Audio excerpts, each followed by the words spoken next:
உதகை அரசு தாவரவியல் பூங்காவில் சுற்றுலா பயணிகளின் நேரம் செலவிட்டு மகிழ்ந்தனர். மலைகளின் அரசு என்று அழைக்கப்படும் உதகைக்கு பல்வேறு பகுதிகளில் இருந்து சுற்றுலா பயணிகள் வருகை தந்தனர். அரசு தாவரவியல் பூங்கா, படகு இல்லம், தொட்டபெட்டா சிகரம், ரோஜா பூங்கா உள்ளிட்ட பல்வேறு இடங்களை அவர்கள் கண்டு ரசித்தனர்.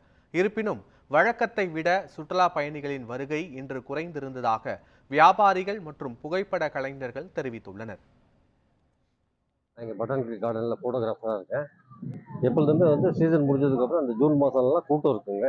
சுற்றுலா பயணிகள் வந்துகிட்டே இருப்பாங்க. பக்ரீத் பண்டிகை முடிஞ்சிச்சுனாக்கா சுற்றுலா பயணிகள் அதிக அளவில் வருவாங்க. ஆனால் இந்த வருஷம் ரொம்ப குறைவாக வந்திருக்காங்க. இந்த ஒரு 7 நாளாக சுத்தமாக சுற்றுலா பயணிகளே இல்லை. சனி ஞாயிறு வருவாங்க. இந்த வாரம் சனி ஞாயிறும் சுற்றுலா பயணிகள் வருகை ரொம்ப குறைஞ்சிருக்குது. சுற்றுலா பயணிகள் இப்படியே வரவு குறைஞ்சிட்டே போனால் எல்லாத்துடைய வாழ்வாதாரம் ரொம்ப பாதிச்சுட்டு போகும். இதுக்கு அரசாங்கம் தான் ஒரு நல்ல முடிவு எடுத்து சுற்றுலா பயணிகள் வருவதை அதிகரிக்கணும்.